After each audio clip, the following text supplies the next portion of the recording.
Hello, hello, and welcome. I know, wait a second, before I do anything else, I gotta turn down the Spotify before somebody says that it's too loud. Welcome, guys, to the GTS show, season 5, technically. I haven't really named it that. It's just a show now. It's just the GTS show. This is your host, Master Great Jess, and I am here with my boys, Old School Skill. How are you, man? I'm good, man. Reporting in once again from the Hello, island of no Gunpla. welcome. I know. I'm hoping that I can try and take the place of sexiest guest from Drumsy. Hope. Okay, you're getting there, and then of Getting course, joining us today is GTS member himself, Gunpla. What's up, man? Hey, everybody. It's been a while. It's been a very, very long time. I don't know what I'm doing anymore. You're I'm just just going to sit here and watch these two chat it up, and I guess Old School taking over the sexy spot. yeah. Well, it's bound to be fun watching this unfold. But for you guys watching today, this show or this stream is brought to you by Argama Hobby over here in Canada. I'm almost sure they also deliver to the US. I'm almost sure. But anyways, argamahobby.com. If you guys go over to their website, they have a bunch of tools, a bunch of kits. Definitely some of the best stuff that I've seen. In fact, I got my own airbrushes from them, which are sitting back there somewhere. I think you can see the airbrushes. Okay, this is weird. They're over there. Anyway, go over there and check them out. Check out their stock. They have amazing stuff. And it's cool because today we're going to be talking about tools. And no, I don't mean me. I mean tools in general for the hobby and for beginners, because we've all had that experience. And by any means we're not, advanced or masters of the hobby, but I think we can share our experiences and our errors that we made in the past with you guys today. So are you guys down for it, or what's up? You guys ready? I am. I've set up the location, the tool, the meditation station for you all to see. So Nice. yes, I'm prepared, ready to go. Okay, how about you, Kevin? Is that where you build? Is that the place you build, or where you at? Most definitely not. Not at all? Not at all. My building room is upstairs. I am in my dungeon right now. He's in his dungeon.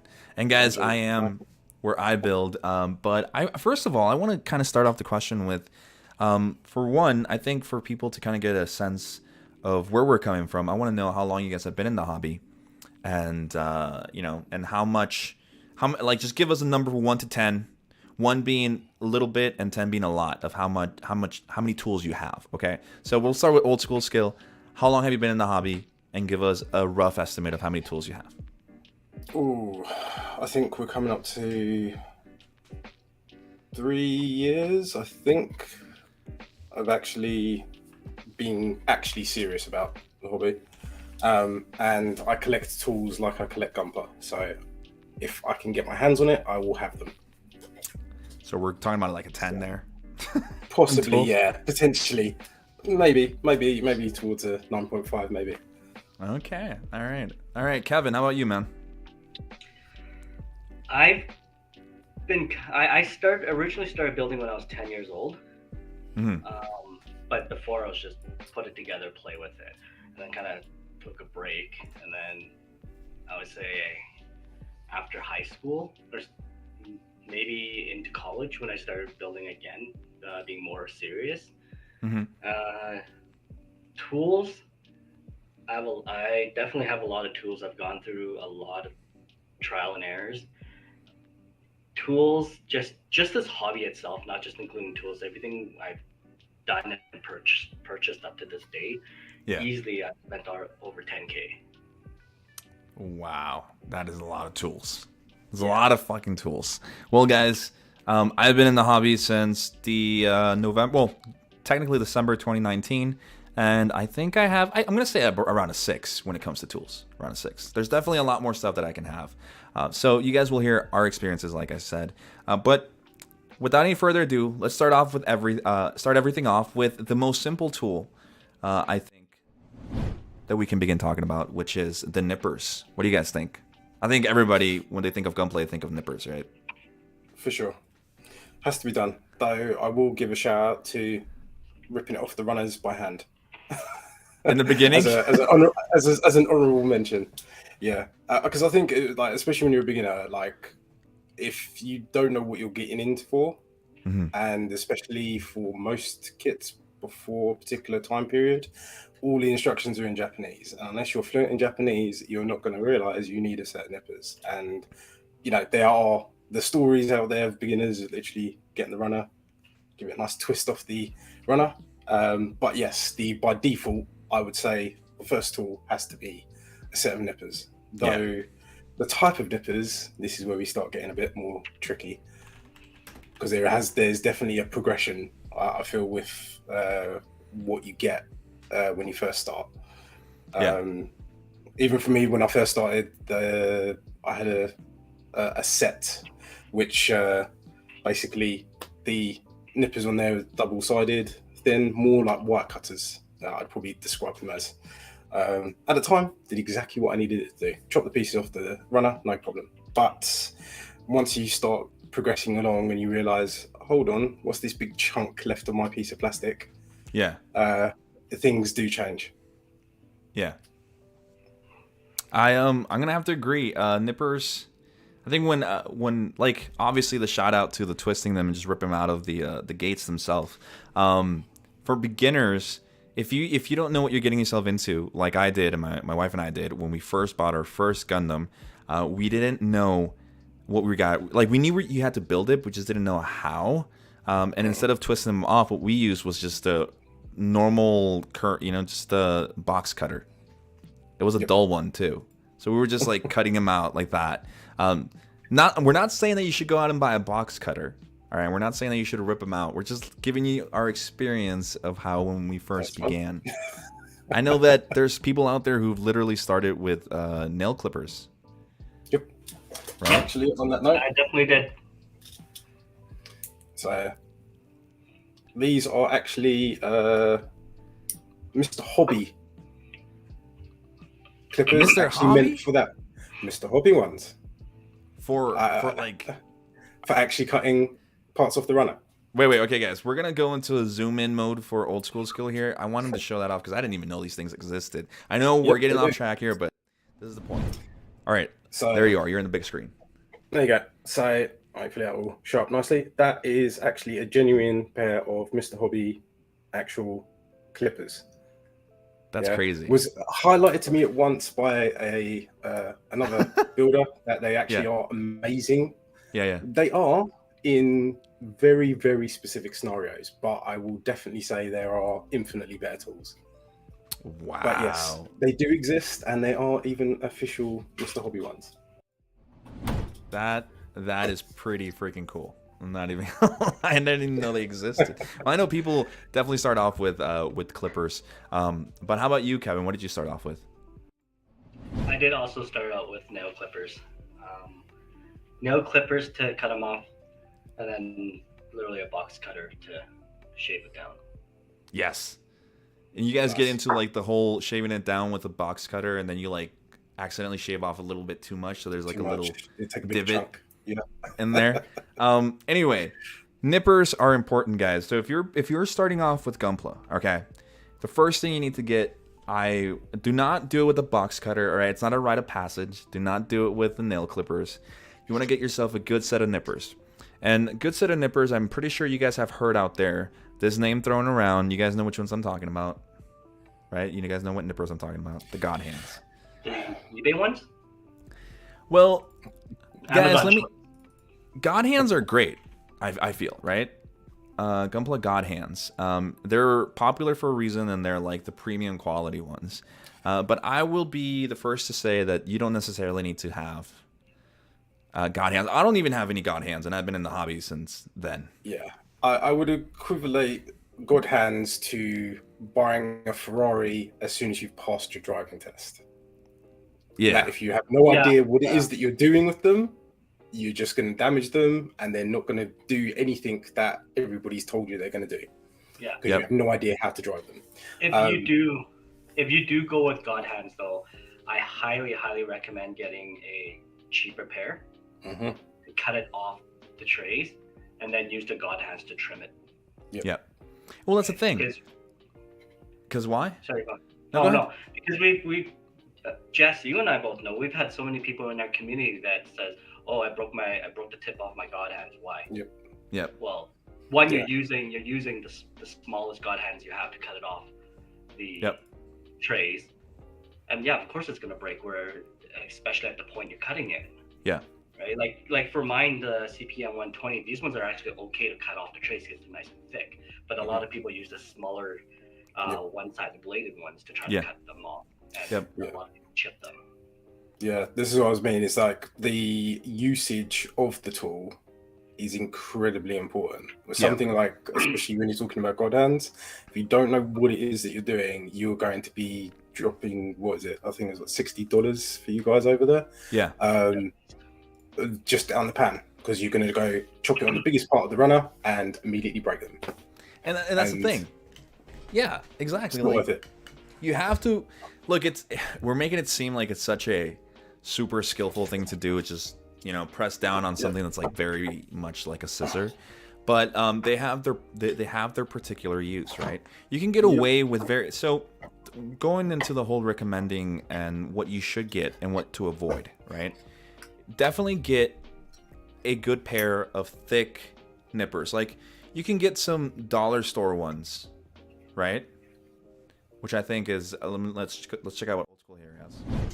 So if I try and block me light a bit, so we've got a nice big chunky one there. This was a second pair that I originally purchased. Let me get that properly. Why? Yeah. So super thick. I said you can probably see like against my big hands. Mm-hmm.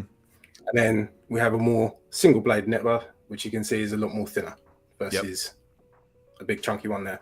So this will definitely cut anything, not a problem. Whether it's clean, that's a different clean cut, it's a different ballpark. That's where these come in. But just that is more than enough. Yep. That will build you a kit out of the box. Yep. There is no reason to kind of spend out on a set of good hands, no matter what you've been told that they're the most magical pair of nippers in the world. But like I said, if you don't know how to drive them, it's a waste of your money. Yeah, do not buy them. So I'm just going to straight out be honest. Godhand, I love you, but do not buy them if you're a beginner. Do not buy them. Start off with something cheaper. You can get, like I said, some pretty cheap nippers that are like for, I think Magic Mike said it, just get a mid-range single-bladed nipper. Yep. By the way, hello Noble Mecca. Hello Magic Mike. Hello Kasatria. Good to see you back, man. Welcome Tess, my wife, and Jesse, JC Mex. Welcome to the chat, and hope you guys can bring in something to the discussion. Let us know what nippers you guys are using right now. But anyway, yeah, definitely go out there and get some cheaper, thicker nippers from like the dollar store, honestly. Like wire cutters. Do not get wire cutters. Okay, wait a second. Do not get like actual wire cutters. Get some cheaper ones. I will say I did start with what was effectively a wire cutter when I first started. So, and there's no shame in that. It's just like what we said earlier before the show. Just because you have a higher end tool doesn't make you a pro. Yeah, for sure. Right. So avoid buying the expensive nippers in the beginning. Give them a try. Just get some very cheap ones, and then if you want to get some mid-range, like $30 USD nipper or $20 USD nipper that's a little bit thinner, go for it. That's all you really need. Now, eventually, if you want to upgrade to this, then go for it. But do be careful because they can break. So that's what you need to get them out of the runner first, right? We have some darn guy who says, I love my $20 pair of entry-level Godhand PN 125s. So those are $20, right? We're talking about USD. That's more than fine, especially if you're going to be building them. Yep. These are all various different qualities, various different sets, and these have been various different uses over time. So we're talking second pair down to what I thought was actually a good buy. Mm-hmm. Was these wonderfully looking pair. Yeah, there we go. Yeah, they look amazing, but don't cut so well. And then the Tamiyas.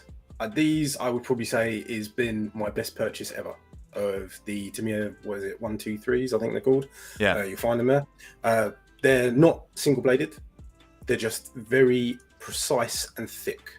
These will chop anything and have survived the last 3 years of me chopping whatever I want, whenever I want off of these. The single bladed is definitely, I would say, like the God hands, is when you're going advanced. When you're going, I want to get as close as I can to the part without having to make a chop or a cut using something else. Yeah. example, like a knife.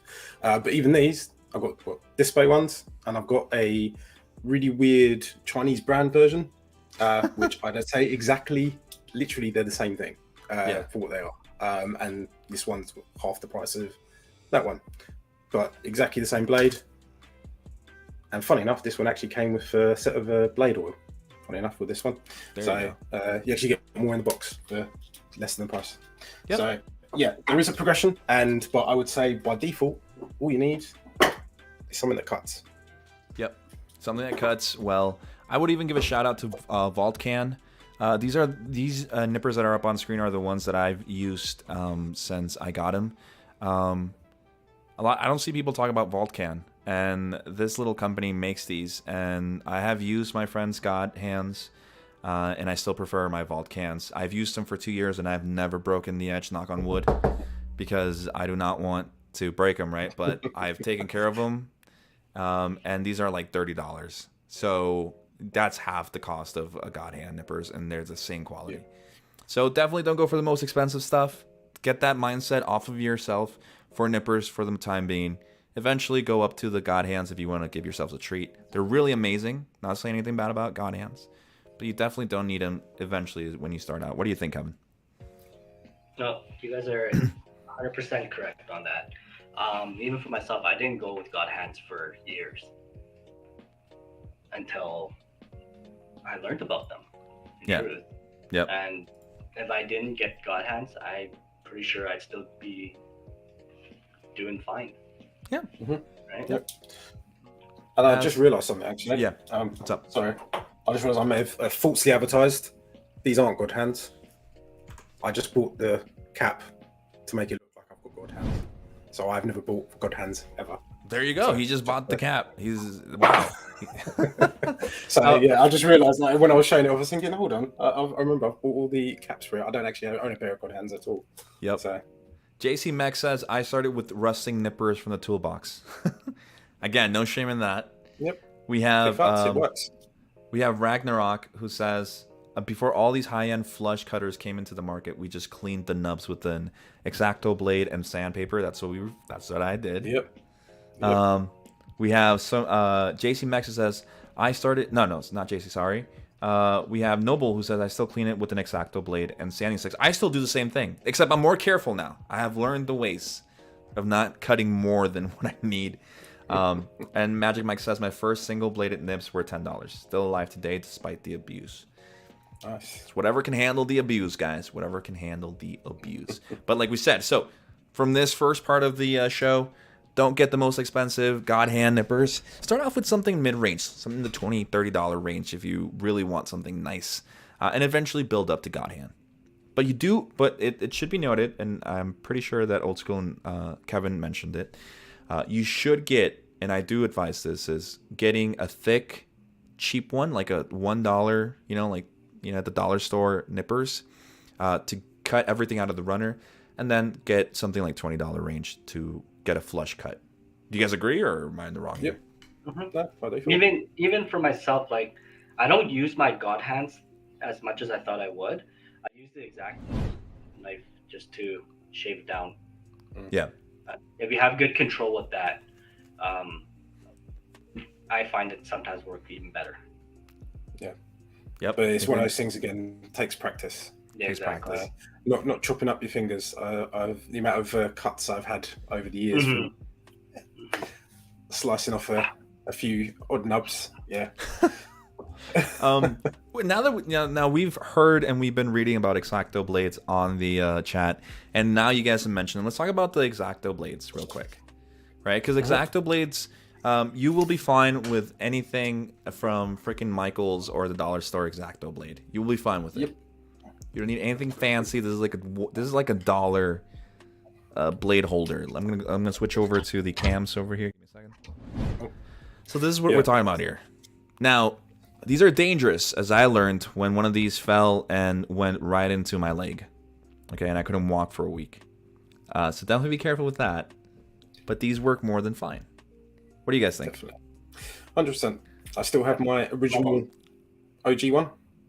Yeah. That's the original knife I got in a set. does perfect. It is a surgical instrument, so as just said, be careful. And I also have one for that very specific reason. Just this one here is actually not cylindrical, so it can't roll. Oh, that's freaking okay. Yeah, that's smart. That's because this one rolls. Yeah. So no knife in the leg. For those who don't know, this rolled on the desk and then fell onto the backside of my my shin.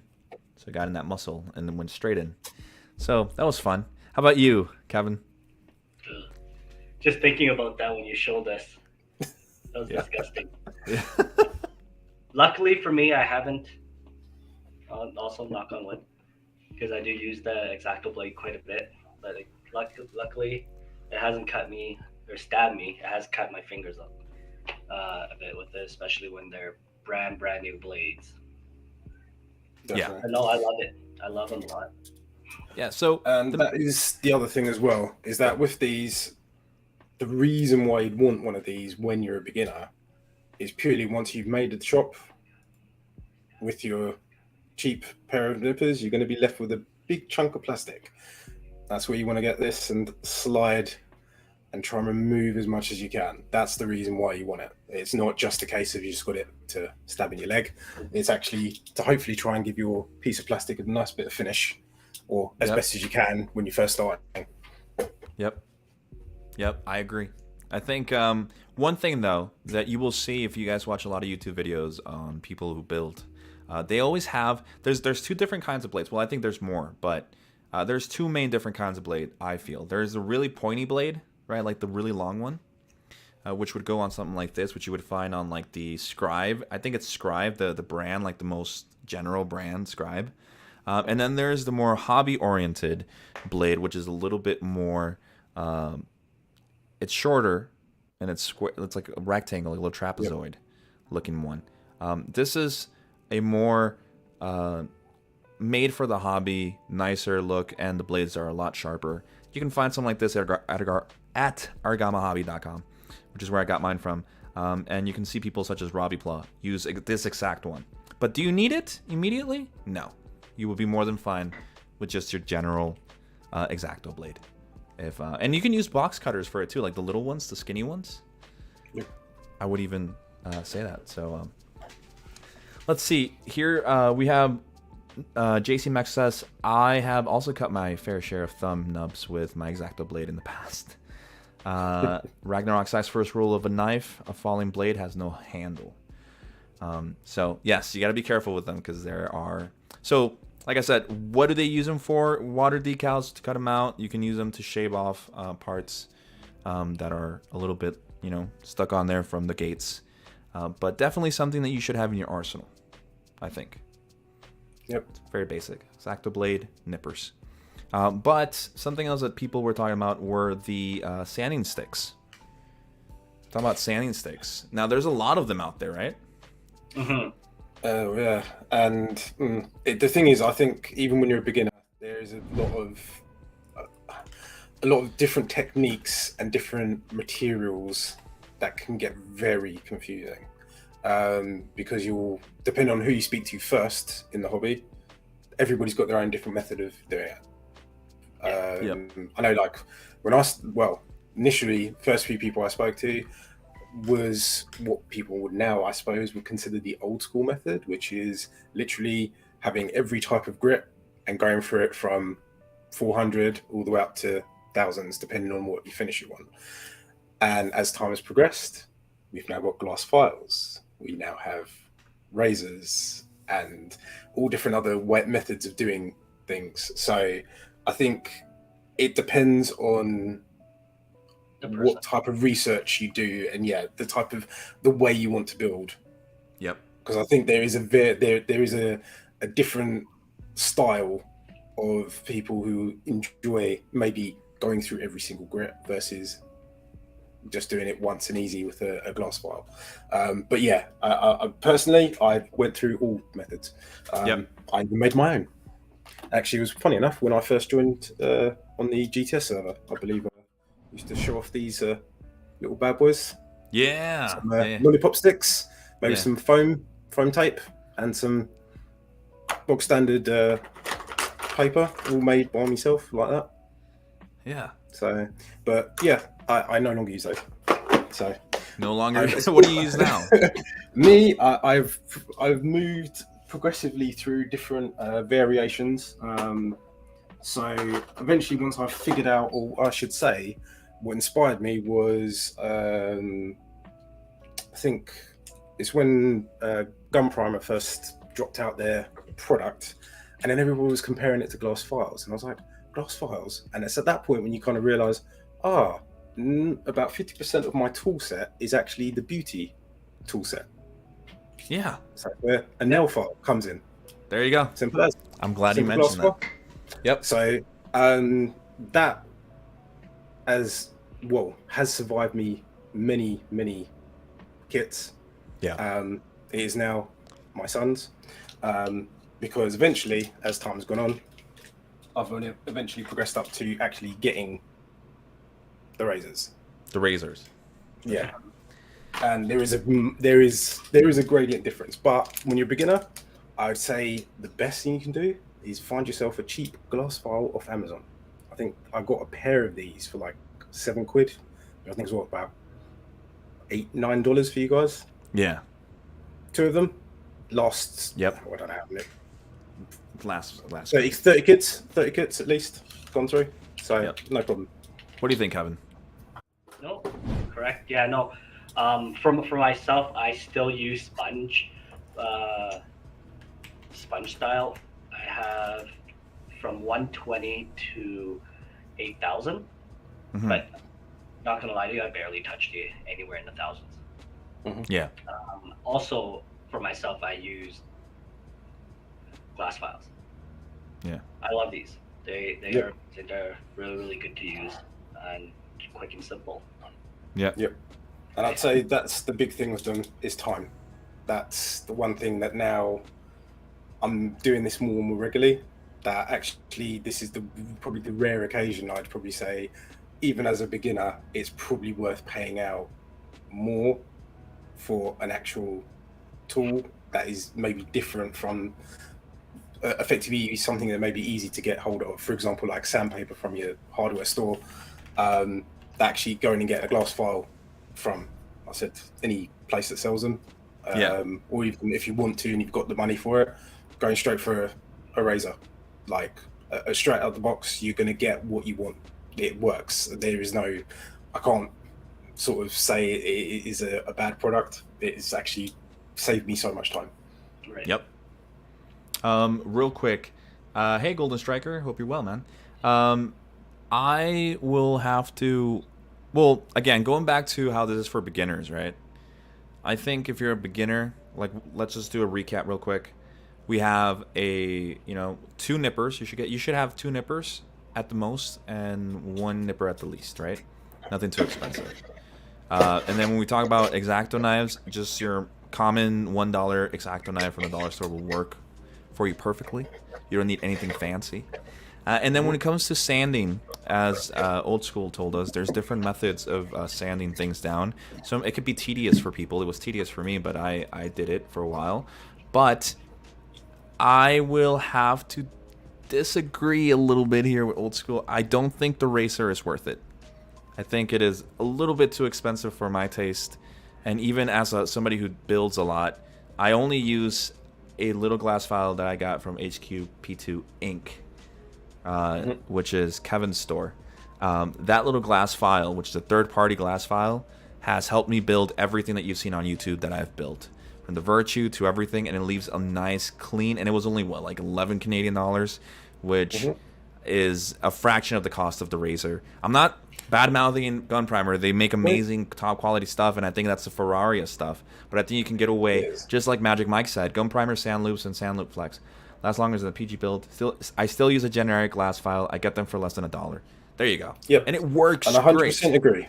100% agree. The glass files, for like I said, even the ones that I've got literally cost pounds and pence. Yeah. The only thing I will mention is that yes, the Gun Primer stuff is definitely an expense item. It is not a definitive arsenal item. It's a luxury item by default. Yeah. But there is a different. Probably the best way to probably put this.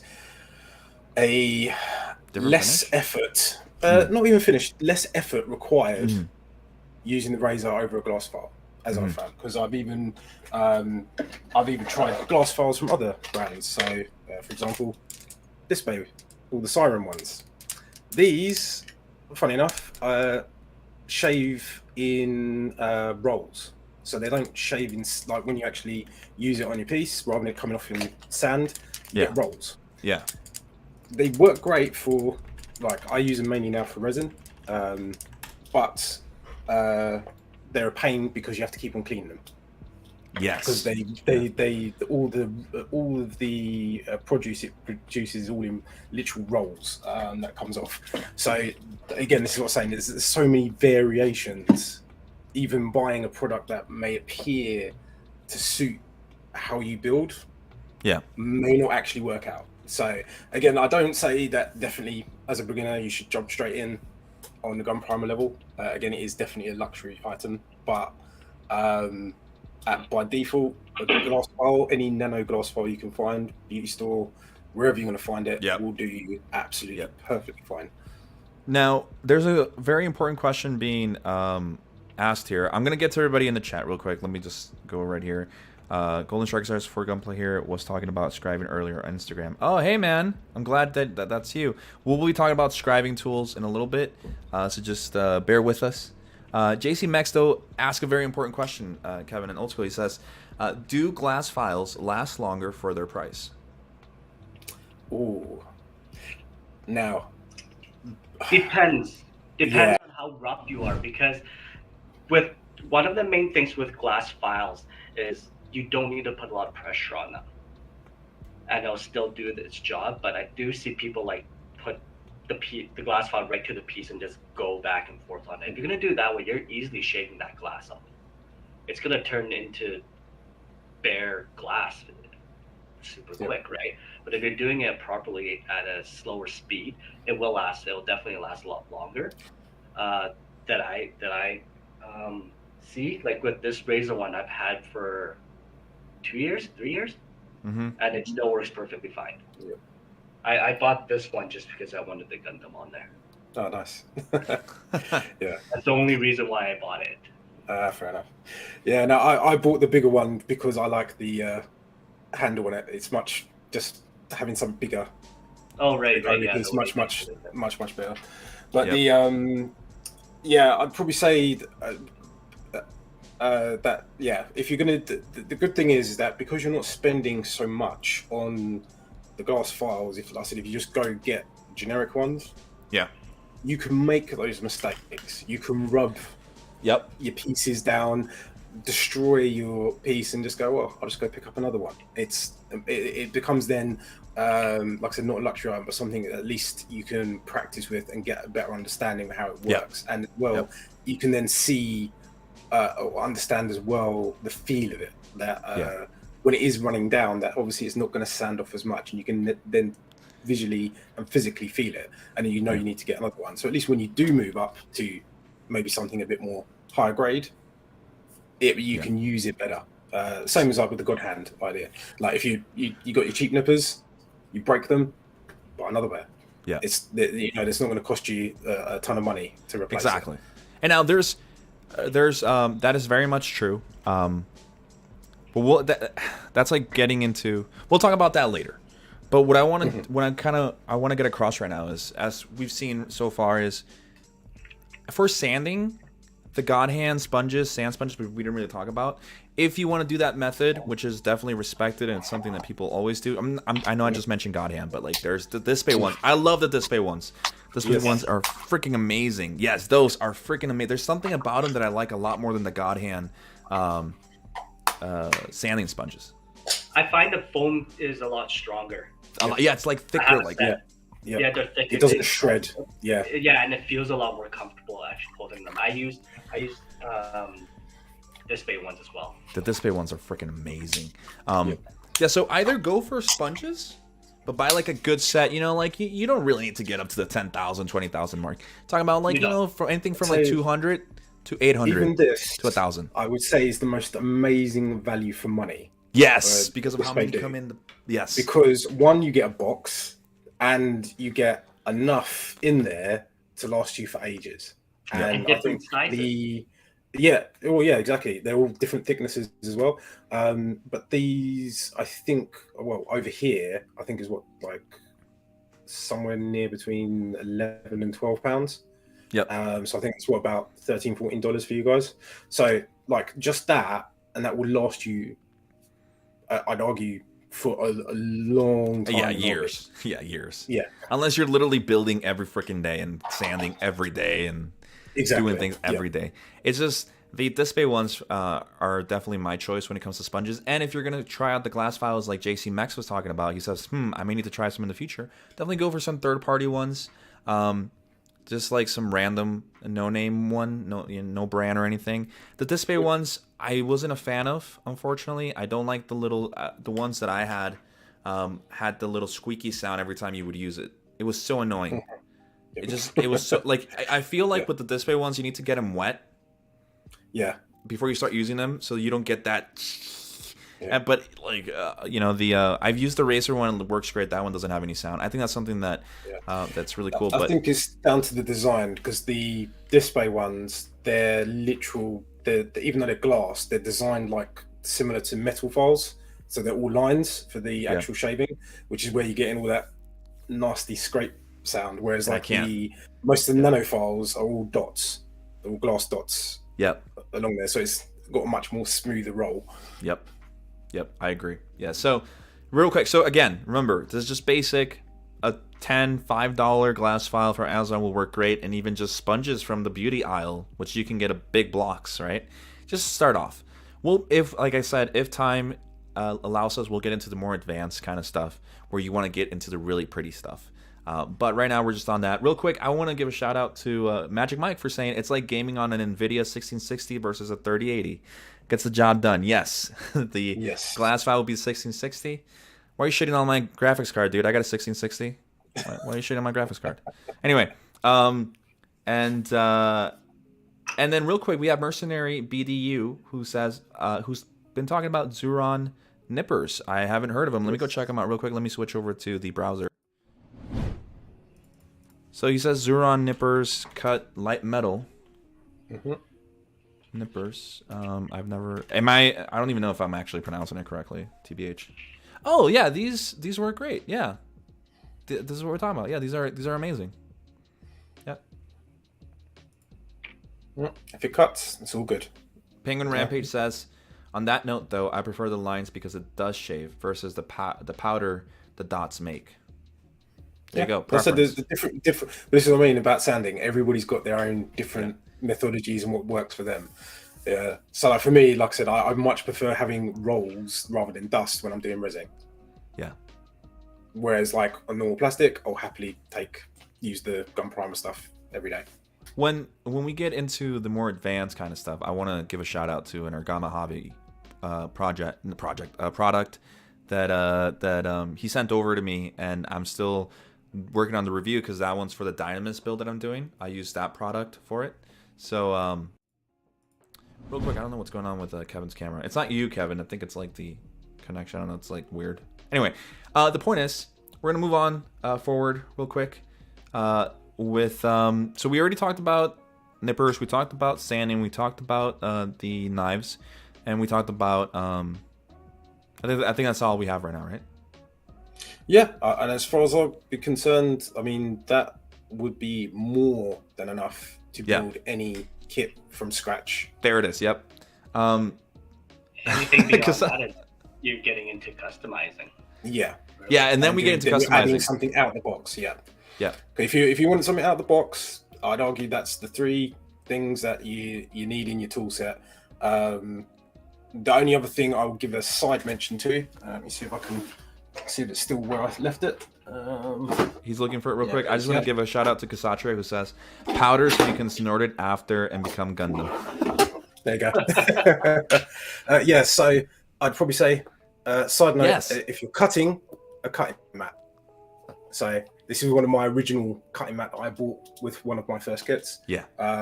but enough that you can either slice or cut with your Yep. knife, so you're not chopping up your wherever you're going to build. Yep. When I first started, I was building on the carpet, so I needed one of these.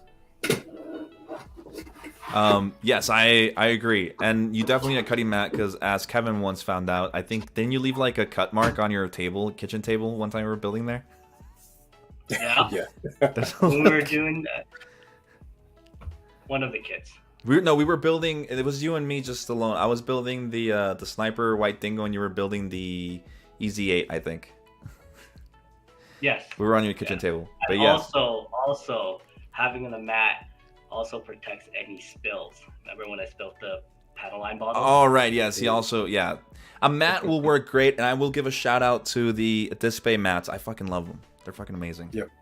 Display mats are great, and you should want a good size one. Don't start off with a tiny one. Everybody's like, I'm gonna start off with a tiny one. A good mid-sized one should be more than enough. You don't need to go for the because mats are expensive. Holy, they're expensive. But just letting you guys know.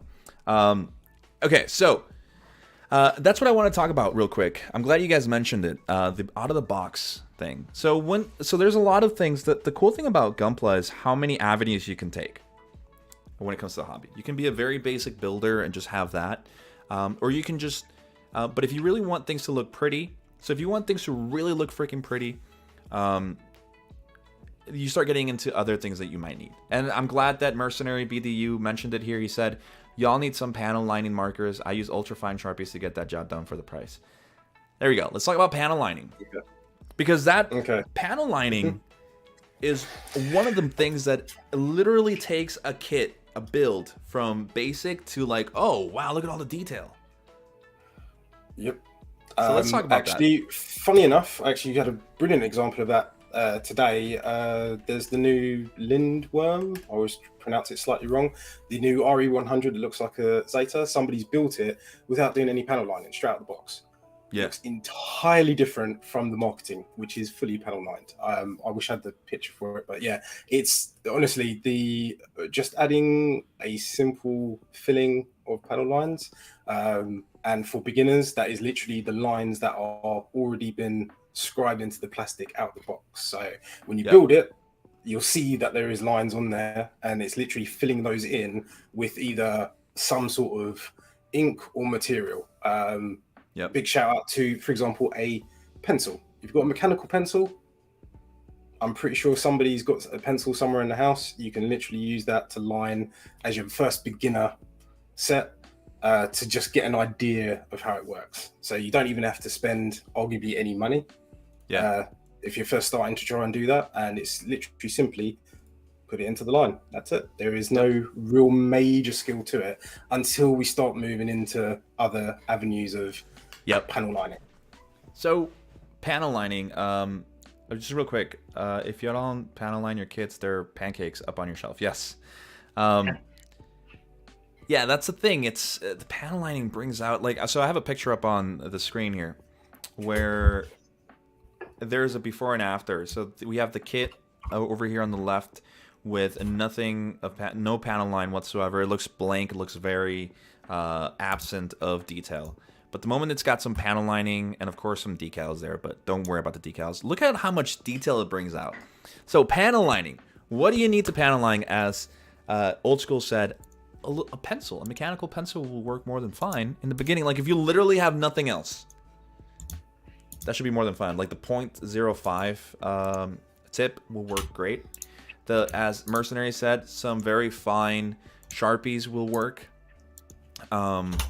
Even just buying some acrylic black paint and thinning it down with water or whatever and dipping it in with a little brush will work. All right. Just so you know, I've sent you over the example I was talking about, which will show you the stark difference. Of Bandai's marketing, fully painted, fully panel lined versus out the box build. Okay, so we have this guy right here. Okay. So that gives you a very good example of the difference. Yep. Look at this. You guys can see it on the screen, right? This is just an out of the box build And frankly, it looks ugly with no panel lining. All right, it just looks so blank. There's no detail, and then, like you said, then you put in some panel lining. And of course, this also has A little bit of detail painting. a little bit of details, whatever. But yeah. just look at the lines, right? Look at the panel lines. It brings out so much more. I think that's something important for people to really step it up. It's just panel lining. You don't want to get into painting, at least get into panel lining. And you don't need a lot. Even just, Kevin, what panel lining do you use, man? I use the Tamiya black panel line accent. So just so if you want to know, if you use a black panel line accent, it depending on how you use it, I guess. With a lot of Gundam kits, a lot of people do use the black ones just to make it stand out because it is an anime. But if you use gray as a panel line instead of black, it actually looks more natural and real. Yeah. So a lot of people would use gray on like model cars and tanks and stuff because it just makes it look more real when it comes to that. But yeah, I use the panel line accent colors, the black ones. Yep. And I do have the really fine tip Gundam Markers as well, if I ever have to. Yeah, I will give a massive shout out to Gundam Markers because that's exactly how I started with everything. I've literally these ones, technically the pour type, which is a bit different. They've actually got a nib that's a little bit thicker that actually you just compress and then the ink just flows out. Versus the pen type, which is more similar to like more of a mechanical or even I should say a fine tipped pen.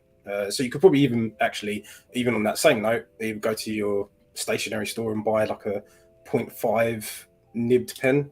I think it is. I'm pretty sure it's a 0.5. And literally, that's as cheap as you don't have to buy a Gundam marker. Yeah. You can literally buy any pen or pencil and it will do the job. Obviously, there are upgrades to that beyond that. But for basic, you should be good with that. Yeah. Now, definitely. I would argue that the panel line accent color for Tamiya can be a little daunting when you first start out. You have to be very careful with how you use it because it's enamel. The problem with enamel and plastic on Gundam is that they don't mix well together. If you use a lot, it'll disintegrate and eat into the plastic, and then you have broken pieces. It can literally break a whole piece of your Gundam. And then aside from that, there's also the cleaning up, which puts on another level of skill, which is when you dip it in there so the panel lines fill up, you're going to have to go in there with a Q-tip and some thinner and very lightly clean it off. It's easier when it's just a plain freaking kit, but if you have a painted kit, you can eat away into the coat and fuck it up. So, and I think it's the same thing with like we had with the sanding conversation, is that depending on as you progress and you make mistakes and you start seeing the finishes that each of your different methods do, you'll eventually want more. Like when you start with a pencil, you'll eventually want to figure out a way to do it quicker, easier. So where your pour type Gundam markers come in, maybe potentially, and then then you start investing in panel line accents, all different colors for various different reasons, and then it's the cleanup. You've got to also then invest in the actual either enamel thinner or lighter fluid, Q-tips, and then it starts glowing up. So it starts going up. So initially, at beginner level, I'd argue that a mechanical pencil or even a 0.5 pen nib, more than enough to already highlight your kit that's come out of the box that you've built. Looks great. Give it that extra pizzazz. Definitely. Even Ragnarok and Satria, so make sure you top coat before you panel line. On a painted kit. On a painted kit, But I will say, because Jess, you know this for a fact, I don't top coat any of my kits and I still panel line. He's fucking crazy. None of my kits are top coated, and I still panel line and they still turn out perfectly fine for me. He's crazy. I would not do that. He's just had luck. Eventually, gonna run out. He's gonna get fucked over. But again, for basic, like Holtuel said, a pencil or even just you don't even have to go for a Gundam marker. You don't have to go for the brand. There's other stuff that you can use to really begin and bring that out, right? And that's just for a basic out of the box build. So out of the box build, nippers, a normal hobby knife. Then you have your sanding, whether it be a glass file or some sponges that don't cost more than $10 really. And then you have a little 0.5 tip marker to bring it out, and then you begin. You'll probably be like, "Oh, it's looking ugly," but hey, you all got to start somewhere at some point, right? Yep. So hey, Wylan Kauchari, I'm sorry if I messed that up. But yeah, so obviously, as Kevin pointed out, because Kasatra put it on there, if you paint your kit, you're gonna want a gloss coat, but that's getting more into the advanced section of stuff. That's more putting your own touch into it. But the other thing that I want to talk about, so I think so far we've done pretty well, right? Yeah, I mean, we've got our kit out of the box, we've built it, we've not chopped our fingers off yet, and we've panel lined it. So I think we're doing pretty good. We're doing pretty freaking well. So other little thing. Oh, and we also talk about the mat. Another thing that I feel that if, again, I think we are all in the context that whoever is the beginner Gunpla person, who is our imaginary Gunpla beginner, is somebody who is sitting down to start off the hobby, and we're thinking that they're going to stay in the hobby. Because obviously you can sit down and be like, "Oh, this is too much." But if you want to invest, I would also invest in a nice light. Yes. Just a light. You need some sort of light, because I know it's very general, but the amount of people I've seen take pictures of their workstations with no light is crazy. I mean, I don't know what you guys think when it comes to light. I know that you, old school, have like the arc light, don't you? I do. Funny enough, turns out there's a guy actually in the UK who builds these 3D printed arcs with the LEDs in, and yeah, has served me incredibly well since I actually got it, because as you can see from up there, I've had to be using all sorts of different alternatives to try and get as much light into my workspace as possible. Are those top on IKEA? Sorry? Are the ones at the top IKEA? No, actually, these ones are some self-made ones that I made myself and strapped in. But yeah, I wouldn't mind the IKEA ones as well. But yeah, I've tried my hardest to get as much light as possible. It is incredibly important, especially if you're using sharp knives up close. You don't want to just be cutting recklessly in the dark. And as well, even doing something as simple as panel lining, you want to be able to actually see what it is you're doing. So I will admit, yes, light definitely is a good shout. Yep. Real quick, guys, by the way, now that I think about it, and real quick, Wylan says, "Bro, I can't find enamel thinner for a decent price anywhere. They're difficult to find, man." Yep, very difficult. Very difficult to find. So, yeah. I don't know how many of you guys knew this, but I have an old YouTube channel when I first started this hobby. I'm just going to show it real quick in the browser. I'm actually going to full screen it so nobody reads the channel. I'm kidding. You guys can go check it out.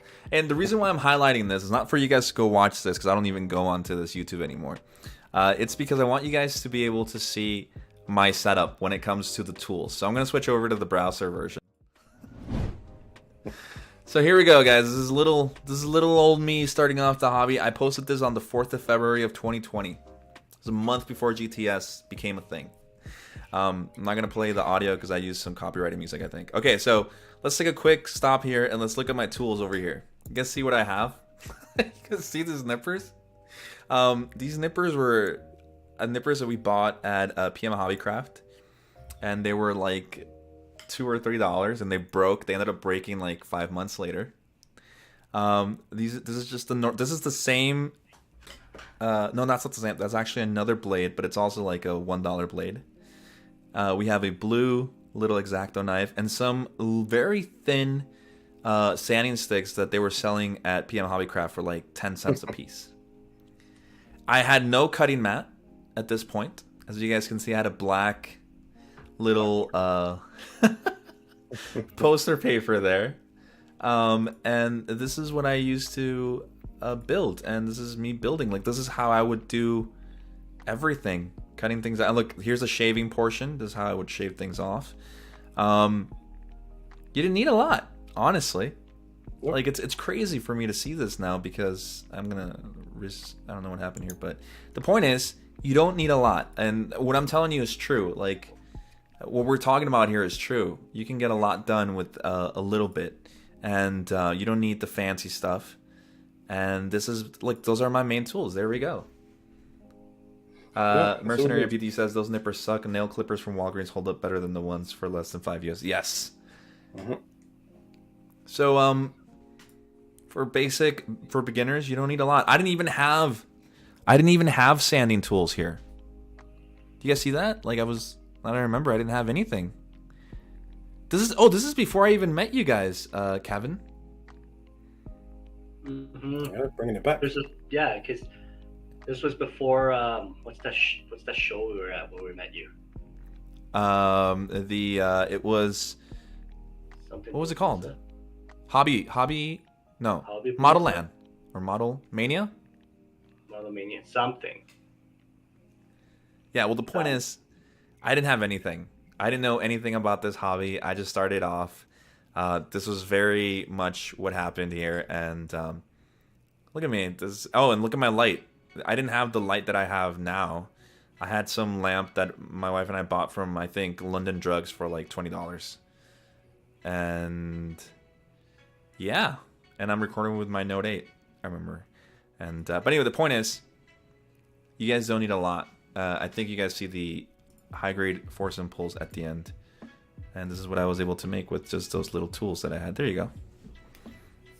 There you go. Jess. Yeah. That's how it should be. But this is where the addiction starts. Yep. You go, oh, it's so easy. I only need these few things. Yep. I remember. Oh my god, dude. Look, Last Line is on here. Plamo Forge. Man, good times. But look, this is how far you get in the hobby, and you start loving it, and you fall in love with everything when it comes to it, and then eventually you start building on top of that, which is what I'm trying to get at. Rose Doman, look at that, it's a bot. How about we kick you out of here? Remove. How about that? There we go. But yeah, I think we got our basics down. What do you guys think? Yeah, I think we did pretty good for basics. Yeah, I think pretty much as soon as you panel line a kit, you are already dipping your toe into a much bigger pond. Yep. Yeah. Because most of the time, again, we probably a separate shout out of beginner tools is looking at other people's work. And when you look at your own kit and you go, mine doesn't look like that, it's immediate dipping your toe into a much wider pond. Yeah, I mean, all you really need for a kit to look well is panel line, clean cuts from the gate, some water decals. Always go for water decals, guys. I will say that. I'm sorry, even if you're beginners, I do believe that all beginners should use water decals, or at least use dry transfers or something. Don't use the ugly stickers that Bandai puts on their high grades or on their PG RX-78-2. I think that's the stupidest fucking thing they've ever done. But anyway, point is, water decals enough. Nice flat top coat is good enough for your kit to be on the shelf. That's all you need, honestly. Only thing I would say with that is when you're first starting, the idea of water decals is anxiety inducing. Yes. It's not something you kind of walk into and go, it seems such a foreign idea. Are you okay if I go on Instagram, old school, and show off your stuff? Okay. Oh, sure. Just bear in mind that it is a massive timeline of everything from beginning to current. So, depending on where you jump in, depends on what you get. All right, guys, I'm going to switch over to the cams real quick while I try to do something here. I'll use it to show real quick. I do want to talk about scribing because I promised someone we were going to talk about that real quick. So we'll leave that for later. Real quick, Wyland says... No, wait, real quick says, I also use mineral spirits like Ragnarok says. So they said, because enamel seeps into all nooks and crannies. Yep. Okay. Odorless mineral spirit is good substitution for enamel thinner. Does nippers suck? Okay, you had nippers. I had nail clippers for my first kit. Also valid, the nail clippers did hold up. Wyland says, your scribing looks very good on that GM, by the way. Thank you so much, man. Airbrushing and spray cans paintbrushes. I would love if they made more dry transfers. Yeah, dry transfers have gone out of. It's nobody uses them anymore. But let's talk about scribing. Let's talk about leveling up. Because eventually, I feel like everybody gets to the point where they see scribing. They look at people like Joshua Dara and Ryan Lau and Child of Mecca, and they're like, "Oh, I want to do that." Right? I think, have we all had that feeling? I'd say so, but Yeah, I would definitely. say that I'd probably go paint it. Well, for me, painting came before scribing. Okay. That's the next level. Like Let's after panel lining, then it went into painting. And then scribe. Okay, chat. How about Yeah. this? Chat, let us know what you guys want to hear about first, because we still have some time. Old school, how are you feeling? Good? Yeah, I'm good. All right. So let us know if you want to hear about panel lining and what we recommend. And because the guy who taught me how to panel line is, scribing is Kevin. So let us know what you guys want to hear about first, because we also talk about airbrush and stuff. We can talk about that.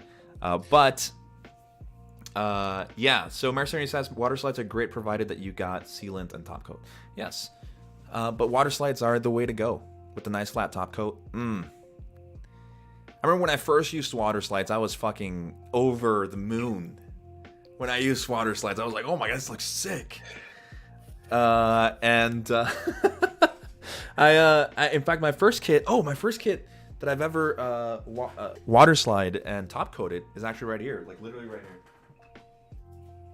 It's a hentai doll. It's a hentai doll. I panel lined the breast there. No, this is the first kit that I ever panel lined. Yeah, this is the first kit I ever panel lined along with water slide, used water slides and a top coat. It's my double Zeta Verka. Nice. And it came with water slides out of the box, so I didn't have to buy third-party ones. And I top coated it in the furnace room. I'm pretty sure my wife remembers. And yeah, this is actually the kit that you guys saw on my little table, Kevin, when you guys first met me. Mhm. And I was so proud of this. This is all I did. And I'm still proud of it today. And look at it. It's just, that's all I did. And it looks freaking amazing. Yeah, how about you? Old school? I would say, like I said before, the water decals, well, for me, initially was an anxiety-inducing process because the progress that I made through was out the box, there are stickers. In my first kit, which I have actually prepared, Ooh. got it out the attic. Let me This is zoom in. my- Let me zoom in. The original reason why I do this and still do it today is down to this kit. Still has the stickers on and my very basic panel lining, but out the box, this is what you're going to get. You are going to get stickers. It's very rare you get a kit that immediately has water decals in. So I spent my first few kits putting stickers on because that's what was there in the instructions. That's exactly what you meant to do. Yep. So the idea of moving to something that initially I thought was a much more harder, difficult process Yeah. was a big jump. And mine actually happened purely by accident because I actually bought metal stickers for an RG crossbone because I thought I'd buy stickers. I know how to use those. I can stick them onto plastic. That's not too bad. Yeah, and I totally screwed that up, which then forced me to actually then use water decals. And I've never looked back since because it is a lot easier than I'd originally given it credit for. Yeah. Because I think it is one of those things that when you're a beginner, someone mentions water decals, and most of the time you do have to buy it separately. They're not in the box. Yep. So once you're kind of going outside of something you don't already own or something that's not in the box, it now becomes a new hurdle you need to jump over. Yeah. And as well, there is I want to say that there isn't actually a high skill level with it Yeah. once you're used to it, but I think once you're first starting, it appears like there is a higher skill level than there it needs to be. Yep. For doing water decals. Yep. That actually chopping out each one, putting some water, putting it on there is a lot. It sounds so much effort, so much hassle versus a sticker. Yeah. And actually it turns out it's not. But I would say, yeah, definitely once you get to that level, water decals, never look back. Yep. All right. How about you, Kevin? Well, how do you feel about water slides, man? I love them. I love water slides. I hate stickers. Again, like you guys all said, stickers is what everyone starts out with. Truthfully, if we could, I'd like to see dry transfer still, but that's like getting phased out. I didn't mind dry transfers. I actually enjoyed them. Mm-hmm. It was fun rubbing it on and slowly peeling it off. It's just a satisfaction. Same with water slides, right? You pull it off the sheet and it just lays nicely onto the piece, or you just get stickers just go. Yeah, it's ugly and it's got that thick. And you got the lines around everything. Yeah, it's fucking gross. Yeah. All right. Water slides are great. I love them. All right, guys. So I think let's see what they said. Airbrushing and spray can. No. Water slides are great. Provided, dude, it took me a year to probably do scribing. Si, senor. Scribing. All right, so they want to talk about scribing first. Scribing. Cool. Let's go then. Okay, let's go for scribing. All right, so scribing, and this is specific for let me check you out. Where you at? This is, I don't think it's JC Max. It's somebody else. I forgot your name already on over here. I'm sorry. Anyway, we're gonna. I promised I was gonna help you out, and here we go. So for scribing tools. Scribing is that point where you want to spend a lot because you start seeing your favorite YouTubers use BMC or something like that, okay? And you look at BMC, you're like, oh, these things definitely do not cost more than $20 a piece. And then you look them up, and you find out they're like $150 a piece, and you're like, just for one, just for the metal, like the actual scriber, not even the holder. They do not come with handles. They don't come with handles. So let's just unpack this because there's the scribers, which are the BMC. Again, well, if we're going to stick with the pre-staging of working our way from a beginner, the idea of scribing is that once we filled these panel lines in with ink or whatever else, maybe you want to add your own in. Yeah. Maybe now you want to actually make your own panel lines, or maybe even there's a bare piece of plastic that you wish there were panel lines in. Yeah. This is where scribing comes in. So you're literally effectively making your own effects to then eventually fill them in. And the problem here is with scribing. So look, we're just talking about the tool. We're not talking about we're not going to talk about like the philosophy behind scribing and how to design your own scribing. If you want to do that, there's an awesome episode of GTS, a masterclass with Ryan Lau, where he was with us for 3 hours talking about how he goes into scribing. If you guys don't know who Ryan Lau is, Gunpla enthusiast on Instagram, and he is a Canadian GBWC champion, and he is amazing at what he does. I think, well, he's my hero. And he knows it. So you guys can definitely go check that out. But I will talk about the reason I want to unpack the BMC thing is because when you first start looking to scribe, this is the first name you hear, I feel. Because they're so revered.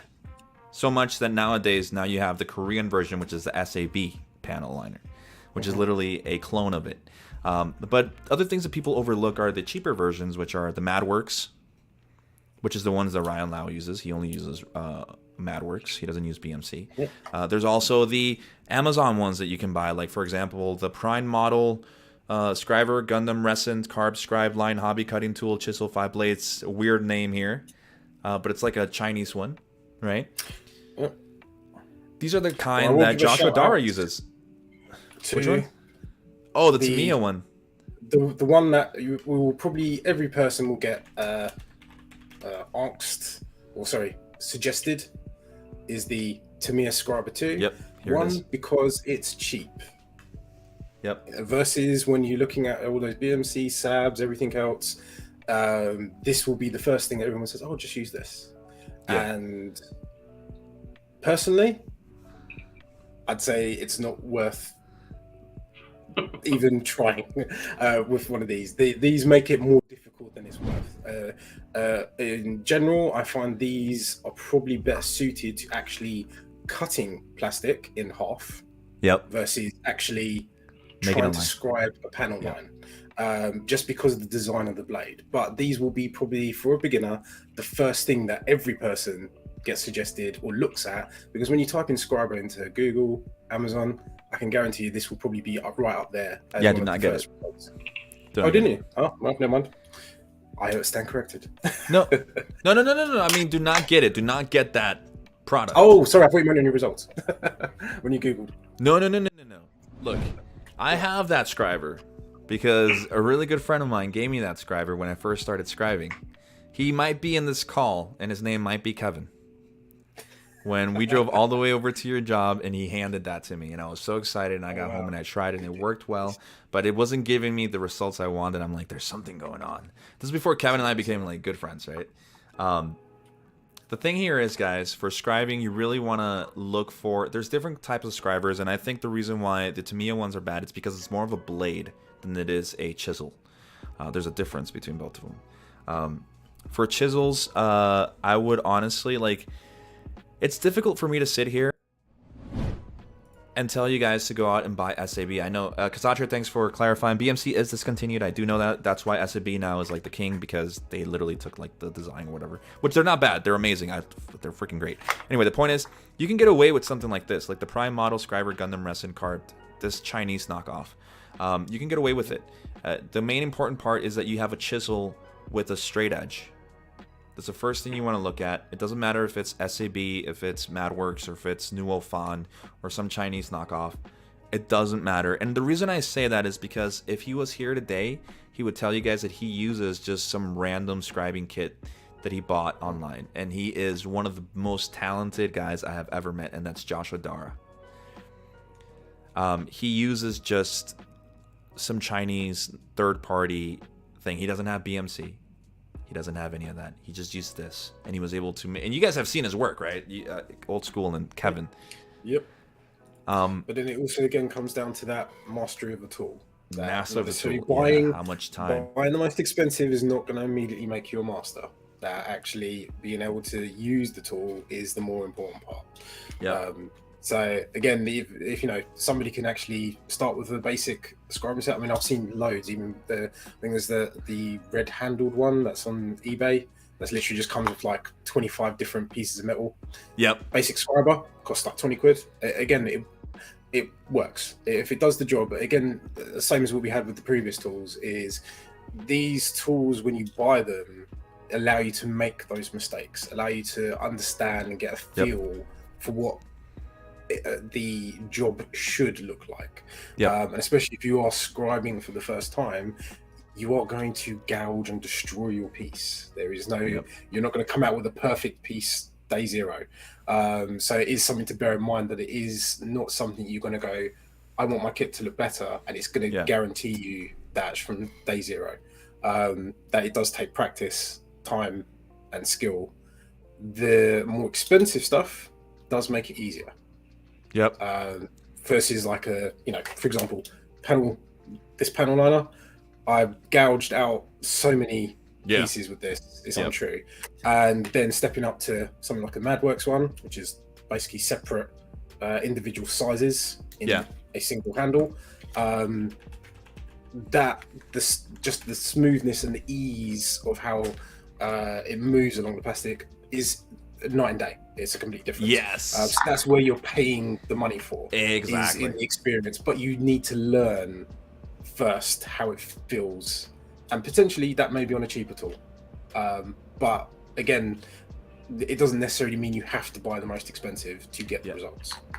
And I'm glad you mentioned that, because at the higher you go up in price, the easier the chisel will glide across the plastic. When I first used BMC chisels, even nowadays, and it was thanks to Kevin, because Kevin has a set of BMC chisels, lucky bastard. When I used them, it was night and day. It was like butter on the plastic. It's unimaginable. I can't even. And you don't need to put pressure. No pressure required. No pressure at all. Golden Striker, there you are. Hey, yeah, we're talking about scribers now, man, and we were talking about actually the ones that you showed me, I think, which are a little bit like these. So enough about scribers, though. Like the scribers, like, okay, you can get away with a cheap knockoff Chinese one, right? You don't need the most expensive one. But I think one of the most overlooked pieces when it comes to scribers, and almost nobody I know talks about it, is the damn guide tape. Nobody talks about the quality of the guide tape. That is the most important thing, because these scribers, unless you can scribe freehand, are worthless if you don't have good guide tape. For sure. If you're gonna get into scribing, and I'm not a master of scribing myself, I'm still learning, okay? When I first started scribing, I used the tape that Kevin nicely lended me. And that's good tape, but the problem with the tape that he lent me was that the adhesive part would run off quickly if you touched it. So you would have to use like tweezers to put it on. And even then, it wasn't strong and it would just... And I think you started seeing that, right, Kevin? Yeah. If you're going to start scribing, we're now talking about investing, you have to invest on good scribe tape. And that's what I have right here. This is Display scribe tape. It's freaking amazing. Yep. Okay? One thing I definitely 100% agree on, this is where your money is worth it. I originally got told Dymo tape. Yep. So I bought a whole bunch of Dymo tape. And as you can see, these rolls are still pretty full because I realized very quickly the stickiness of these works maybe 1 or 2 times, but after that, it's gone. So eventually, this is where we upgraded to proper tape. Yes. Love the stuff. MadWorks. So, yep. MadWorks display, it's worth this is where actually a brand name is worth its weight in gold. Yes. It will make a big difference to how you deal with scribing. I'm not saying that it's impossible to do, but if you want to make your life a lot easier. No, not a little easier, a lot easier. Be honest. Yeah. Kevin, you've used both of these. I think all 3 of them. What do you think? Come on, man.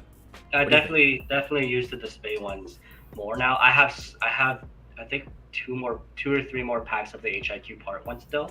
Yeah. But I definitely has. It's so much easier to cut. It's so much easier to curve around pieces where the HIQ part ones are thicker. Mm-hmm. So when you try to roll around a piece, the opposite side will flop up.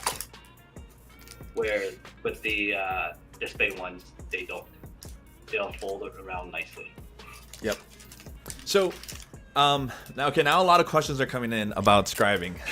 So now it's become like a scribing mini lesson, which is good. So Golden Striker, this was mainly for you. I'm gonna single you out because I promised you I was gonna talk about this. Golden Striker as BAC chisels or SAB chisels. I would say SAB because those are the ones that Seo Yahuya uses, and the guy is a master as well. So I would go for those. Scribe sizes. Kasatra Ghost also asked, wait, about scribe sizes, because we're talking about scribing, right? You don't need every one of the scribe sizes to do it, and he's right. Kasatra Ghost is completely right, and it's something we should mention. When you start dipping your hands into scribing, you don't need to buy every single size. Nice. You only need a couple of them, and I'll tell you which ones they are. Again, you guys can get all of this information and more if you go check out the masterclass on our channel. There's a little playlist called Masterclass. There's only 2 episodes right now, but the first one was with Ryan Lau about scribing, and he goes over all of this. But I'm just going to give a little synopsis. You want to have the 0.15.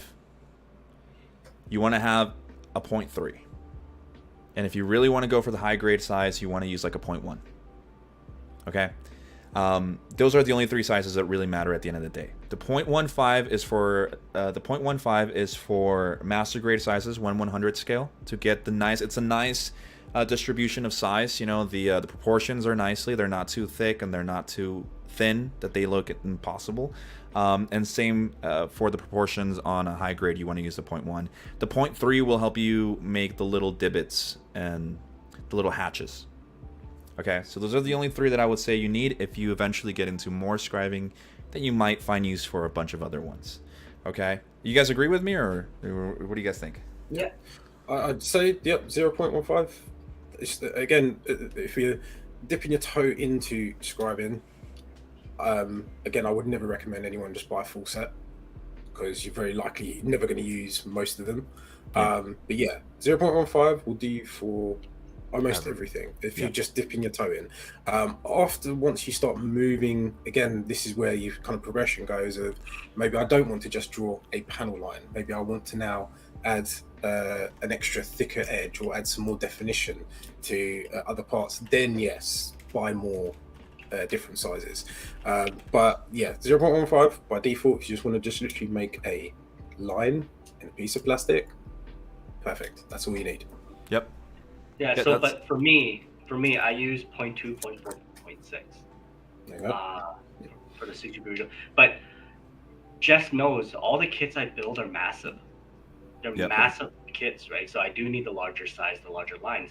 And then for the smaller size, I fell in love with these is the display ones that Jess gave me. I literally use this for all my single lines, and it's great. Yep. They're great. And guys, like I said, and Old School said it, and I'm just going to repeat what he said, is scribing is literally one of those topics that I don't even feel comfortable talking about 100% because I'm not a master of it. You want to ask people like Drop Colony, you want to ask people like Ryan Lau. But what I can share with you right now is get good scribing tape. MadWorks scribing tape will get you a long way. Don't, honestly, like, I'm just going to say it, and I hate to sound like a snob, don't use anything else other than MadWorks or Display. These are the two I've used. I'm biased because they're the only two I've used. I use HIQ, but I prefer these two. These do not use Dynamo tape or whatever it's called. Don't use elastic, black tape. Don't use any of that stuff. The reason why this works is because it's clear. You can see, you can guide yourself. The adhesive works. I'm not sponsored by MadWorks in any way whatsoever, right? Display does sponsor us and with the community and stuff, but they don't pay me to say to use their stuff. I mean, you guys heard me talk about the glass files, okay? But these two tapes are the best ones you can use if you really want to get down and dirty with the scribing, is they will help you in ways that nobody has helped me in my life. No, I'm kidding. Just these are amazing, okay? These are amazing. And I hope that helps you, Golden Striker. If you want to learn a little bit more, remember that, just going to shout this out to people scribing. Do not dig into the plastic. Let the blade glide over the plastic. It's a very tedious process because scribing, just like I think it was Magic Mike who said it. He said BMC will not magically turn my scribing to the level of Drop Colony. Okay, that takes a lot of fucking patience. Okay, and that's what I can say when it comes to scribing. So tape. I will give a small shout out to, these can be useful and they also can be a hindrance when you're scribing. Templates. Various different kinds, especially if you don't know what you're trying to scribe. These can be useful until you do some more further research and you realize you can do it actually on your own. But these are something you can use even when you're first starting scribing to get an idea of what it is you'd like to achieve. Yep, I 100% agree. I'm going to link the masterclass lesson. Give me a second while I type this out. Masterclass GTS scribing. Hopefully it comes up. Oh, it does. Look at that. Yay. We're in the algorithm. I do want to say one thing. If you do get into scribing and when you do get comfortable with it, it's fun. Yeah. It's fun. Like I was telling these guys earlier, building Gundam for me, scribing, doing any customization work is kind of a getaway for me. I could be super, super stressed out all day, come home, start working on Gundam, stress gone. Even though where everything's so intricate, you're working away, but you're just so focused on one thing, you don't have a million different things around you happening. So once you get into it, it becomes a lot of fun when you start scribing. Yep. 100% agree. All right, so that's the scribing part, and in the scribing, again, the thing about doing a show like this and talking to you guys about what tools to use, there's a lot of stuff that comes into play, which is how far you want to take the hobby. That's really what it comes down to, because we could sit here and talk about everything, because I think we've all kind of explored that here, how far you want to get into it. Yeah, I think that is possibly one of the sort of sideline tools that is probably the most dangerous to get into, is when you start researching, looking for inspiration, going on YouTube, going on Pinterest, going on Instagram, start typing in Gunpla and immediately start seeing other people's work. We've been doing it for years. And as soon as you do that, that's, again, you're dipping your toe into a massive pond, because you'll start from basics and move incredibly fast. Again, this didn't exist 3 years ago. I'd have laughed at myself 3 years ago that I would have had a tool set Of built up this, like yeah. this just for this. Yeah, exactly. So you know, it is one of those things that you will, even just doing a bit of research, will immediately open your eyes to doing something further and wanting to push yourself more. Yep. Wow, look at this. I have your stuff up here. Old School on your Instagram. If you guys want to follow him, go give him a follow. You have this picture from like June 21st of 2020. So the whole thing is a timeline. Yeah. So there you go. So yeah. So even if you go back to my first post, it's me building on the floor. I'm literally going through different tools. Like I said, I collect tools like I collect Gunpla. So I've used as many as I can. I'm liking all these old pictures of yours now. Oh, going in there, giving me likes. Guys, like you can see right here, this is how Old School began. Dipping his toes into little things, starting out, not being scared, just trying it out. Representing GTS over here with the international contest. Very nice. This is a kit that he scribed himself right here. The one that you did, the soccer one, the soccer player. Yeah, exactly. And yeah, that was lovely gouged at the time with the Tamiya Scrubber. So. Penguin Rampage says, "Old School, when are we getting more YouTube reviews?" He's reading. Soon. I'm as you can see, I'm resetting up everything. So eventually, I'll be doing more tool stuff. Don't worry about it. Golden Striker says, "Getting into my first contest and didn't want to completely fail when painting and scribing." If you don't like wrestling kits, learn to scribe. Yes. If you want to get that level, again, it depends on how far you want to go. The thing is, it's patience and knowing how far you want to get into it with it. And yeah, I mean, look, that's the thing that I don't even have. It's the Vice. I need a fucking Vice, like the Display one. This picture is sick. It's worth it. I will admit, I at first, again, it's one of those things like the same as the gun primer stuff. It is a luxury. There are other alternatives. Like there is the jeweler's Vice. You can pick them up for literally pounds and pence on Amazon. If you look for one, will do effectively the same job. Again, made of plastic. Won't look as nice on pictures. That's where the display one kind of really had me more sold on it. But it, for what it is, literally you are paying for a massive chunk of well-made metal. It is worth the money in that sense. But again, it is a luxury item. Yep. Yes, it is. And real quick here, I'm just gonna show off how I began. This is literally just my little, even my quant. No painting here. This is how I began. They're just taking pictures on backdrops, all weird with the Note 8. None of these are actual pictures. Drawing my nippers. This is where I met Kevin. Is in this little thing here. But like this is how you begin, and even then I'm still beginning. Like that's just how awesome this hobby is. There's so much room for growth. It's funny because I sometimes get messages from people asking for a lot of help, and I don't know. I don't know. I don't even know how to help because I'm always asking for help. I have Ryan Lau on speed dial, so that's just the way it works, guys. You guys can choose. I would say that's also a very useful tool to not be afraid of if you're a beginner. Is ARCs. Yes, for those... the community is amazing. Yep. For those looking for a community, I know that the GTS Discord has been a little bit quiet, but slowly coming back, I'm going to start bothering you a lot more at everyone and all that stuff.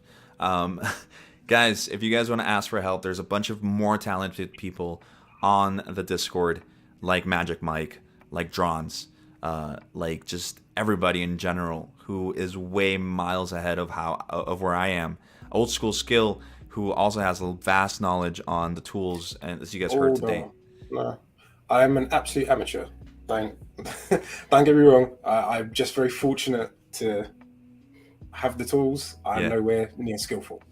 He's just being humble. And then you have Kevin, who is also amazing, though he's not on Discord a lot. But the point is, you guys can definitely go in there on the GTS Discord, join in, and ask for help. That's how I did it. I literally, no shame, just messaged people and asked for it. Look at this. Look at my spray booth here. Oh my god. We didn't even talk about painting today. This is a makeshift spray booth. This is, yeah, don't try this at home, kids. This is very bad. What's your Discord? Let me link you the Discord, an invite to the Discord. Give me a second, guys, while I do this real quick. But yeah, it's open up for everyone, and you can just invite people. Is it? Copy. All right, so I'm gonna put it in there. Golden Striker, it's in the chat. But yeah. Fuck, dude. It's so. Oh, look, this is even a video of when Kevin was teaching me how to paint. This is what his actual hobby space looks like. It's a mess. This is literally, I'm pretty sure this is how it looks like right now too. No, it's actually cleaner. Oh, it is? It's cleaner. Because I just started a new kit. Every time I Oh. have a new kit, it has to be a clean station, right? Yeah. Yeah, so Like, yeah, so slowly. I guess we'll have a whole episode maybe in 2 weeks about painting. How about that? sounds good. Yeah. Because we're I was gonna already say, we haven't even got into brushes, hand brushing, we haven't even hair gotten brushing. We haven't even touched that. Yeah. we haven't talked about tweezers because there's different kinds of tweezers. We haven't talked about Yep. a bunch of other tools. We should, you know what we should do? We should do a show where we talk about unnecessary tools that are cool. You know, like something that's just We can just do one on that one, yeah. yes on the little. What is that? That is the circle cutter from Display. It's amazing, but way unnecessary. You can cut your own circles. This just makes it infinitely easier. Yeah, but So guys, if you want to do masking and you want to do like you want a circle, Yeah. so you just set your diameter, done. Literally takes like 2 And seconds. then just mask. But yeah, exactly. Easy peasy. Yep. And Just get one of those. My birthday's in yeah. 2 months. 2 months. 2 months. I would like Magic one of Mike those. says he's down for the shows. There's gonna be a show next week where we're gonna have Adam from USA Gundam Store on with us. I'm still checking out who else is gonna be on with us. I have to let Old School rest. Okay, it's like 3 o'clock in the morning over there now, and I'm keeping him up. So It's okay. I'm really, really trying my hardest to get that title of sexiest guest ever. Yeah. Draw your eyes and all. we're still getting questions here. He's just like, I just got some airbrushes from MadWorks. You just put thinner on the cup when cleaning the airbrush. Yes, you do. And then with the little wipe, you clean it. There's also specific wipes with thinner. They're called airbrush wipers or whatever. Yep. For it, If they're you cleaning. Want, if you can find them, these will want to be another thing I was going to do if we were into painting. But if you look for like medical wipes, they're literally 70% isopropyl. Yep, just clean, just So, wipe. and literally you can get them from anywhere. You get a massive pack of these, like 200. Use that to wipe out. Job done. Or Nobody clean up paint. noticed. Yeah. It's just there's a lot of things that we can do. We will, like I said, there's a show next week. There will be a show every Friday. I'm gonna stick to that schedule again. We're coming back season 5, a little bit more relaxed chat like this. No interviews unless I get the guests that I want right now. But I will let you guys know right now that there will be no more like interviews for a meantime, because I've been doing interviews for almost 2 years now, and I want to focus on other things now. Especially now with the friends that I've made through the hobby, all of you guys in the chat, everybody in the GTS Discord, being able to talk blatantly just about whatever the hell we want, which I think is really cool.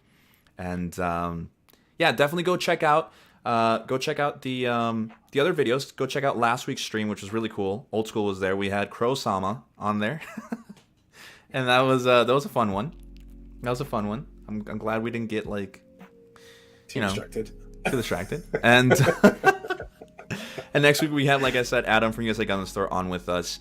And go check out our reviews. We put out a review recently of the Architect 13000 by Brian, and I have a review coming out of the Virtue, the Master Grade Virtue, and I will have other reviews coming out soon. But with that said, guys, let me switch over to the other cams. Thanks for joining us. Remember to subscribe, hit the notification bell so you guys can be notified, obviously, about everything we put up. And we're going to be more active. Join the GTS Discord so you guys can join the chat about the hobby and whatever else you want. Literally, we talk about anything we want. And Old School Skill, thank you so much for being on, man.